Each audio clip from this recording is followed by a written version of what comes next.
Bonsoir, bienvenue à l'Atelier Librairie, le livre voyageur, animé par Fabienne Roch et moi-même, Bruno Lalonde. Nous sommes à Montréal, le 1er avril 2023. Alors, la nouvelle que nous appréhendions est survenue en soirée en France, donc quelques heures plus tôt ici à Montréal. Le père de Fabienne, Jean-Marie, est décédé à Nîmes. Donc, nous partons d'Ardard demain pour les obsèques qui auront lieu mardi. Nous serons accompagnés de l'un de ses fils.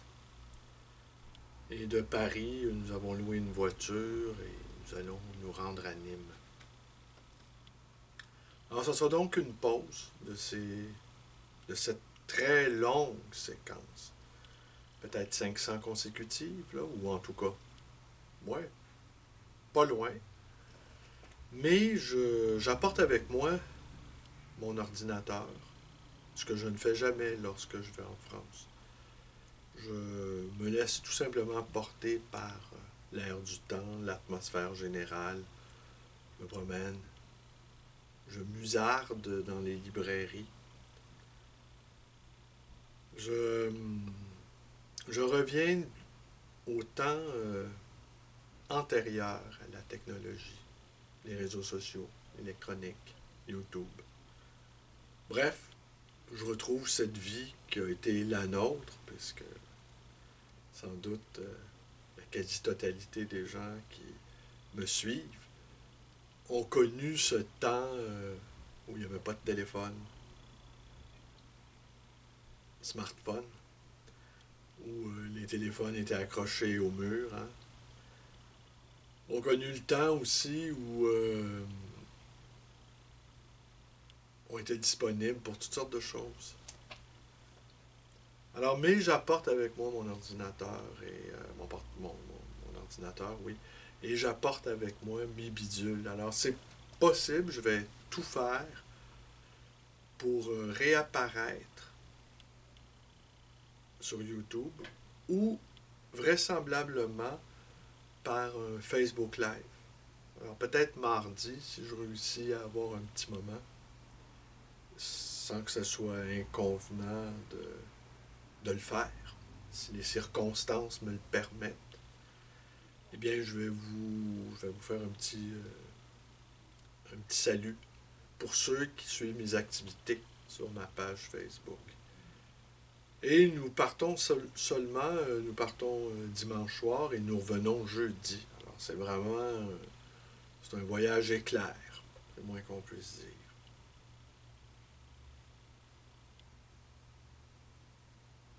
Mais je vais nous revenir et je ne vais rien céder non plus quant à la suite. Je vais sans doute peut-être faire 2 vidéos par jour pour rattraper les vidéos que j'ai manquées. Je ne sais pas pourquoi, je n'envisage nullement de mettre fin à cette longue série. J'ai l'impression qu'il y a quelque chose qui se crée là.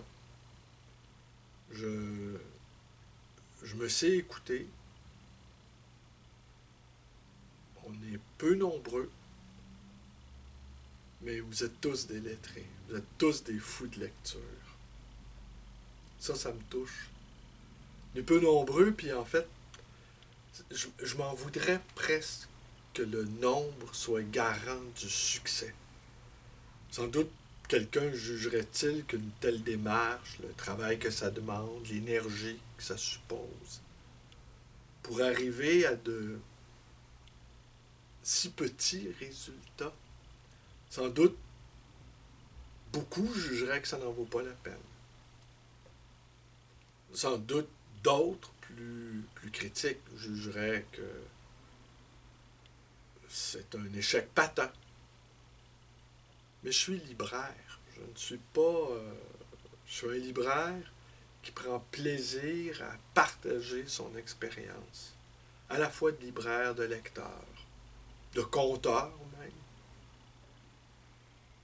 Et au fond, parfois, il y a plus de philosophie dans les contes, il y a plus de moralité dans le racontage qu'il pourrait en avoir dans des traités savants ou dans des chroniques, dans des chroniques d'humeur, certaines en tout cas. Mais je tiens à vous remercier. Je tiens à vous remercier de votre fidélité. Vous êtes au moins aussi fidèle que je le suis. Sinon plus, en fait. Alors demain, je ne serai pas là. Demain dimanche, je ne vous dirai pas bonjour, bienvenue à l'atelier librairie, le livre Voyageurs. Nous sommes à Montréal le 2 avril. Non, je ne vous dirai pas ça. Je ne vous dirai pas ça non plus lundi le 3. À moins que nous arrivions pas trop tard à Nîmes et que j'ai l'occasion de brancher mon appareil et de vous faire un petit salut, ce qui m'étonnerait. Mais si je ne parviens pas pour une raison ou pour une autre à ne pas être parmi vous dans les prochains jours, sachez que je vais être de retour très, très, très, très bientôt. Je ne vais pas quitter le bateau, là, sitôt. Il y a quelque chose qui m'anime depuis quelque temps.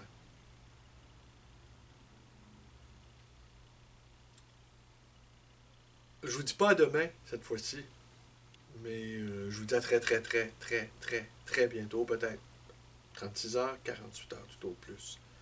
Mais je vais sans doute faire un Facebook Live. Alors après ça, je vais téléverser ce que j'aurai commis, quelques minutes sans doute, sur ma chaîne. Et peut-être je vais pouvoir, ne sait-on jamais, vous montrer, filmer la ville de Nîmes, les arènes de Nîmes la nuit. C'est absolument extraordinaire. Je sais que... je sais. J'ai eu un grand moment d'émotion avec Jean-Marie. Près de chez lui, on avait fait une découverte archéologique, enclavée entre deux, deux bâtiments. Et on avait creusé dans le sol une grande cavité et on avait laissé dégager autour de cette statue parfaitement intacte de Jules César qu'on avait retrouvé. Et lui, à quelque part, la romanité extraordinaire de cette ville touchait le père de Fabienne. Il avait acheté quelques gravures nous montrant bon, les arènes, la tour de Magne. Un peu plus loin dans l'Hérault, le pont du Gard, qui se sont empressés de me faire visiter lors de ce premier voyage fait il y a presque 7 ans.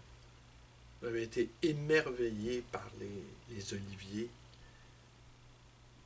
Pour un Nord-Américain, la romanité, vous ne pouvez pas imaginer ce que ça peut représenter. Nous, les quelques vestiges, lorsqu'on en trouve, c'est des pointes de sèche, c'est des pointes de flèches. C'est des espèces d'outils très difficiles à identifier. Mais ce sont des artefacts autochtones. On ne peut pas dire que c'est pas extraordinaire quand on trouve une pointe de flèche. Là. Je vous ai déjà raconté qu'à flanc de montagne sur le Mont-Royal, enfant, j'avais un ami dont le père était géographe et il nous avait indiqué un campement autochtone et où on pouvait, là, à fleur de terre, ramasser des pointes de flèches, datant évidemment de l'arrivée de l'homme blanc.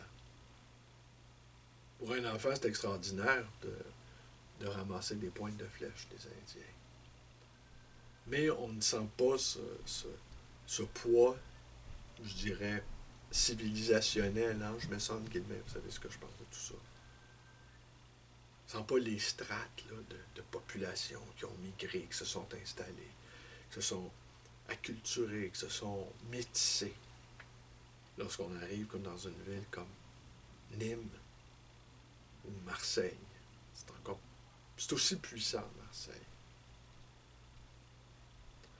Alors, voilà, nous étions arrêtés, le père de Fabienne et moi.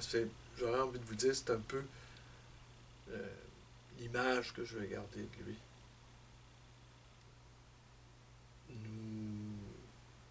Nous deux, émerveillés devant la statue de Jules César, lui, son émerveillement renouvelé au quotidien, et moi, ce choc civilisationnel. Peut-être que la civilisation, c'est un concept que je pourrais ne pas récuser lorsqu'on la reçoit violemment, cette civilisation. Mais de s'en repaître, de s'en nourrir, de s'en glorifier, je sais pas trop. À bientôt.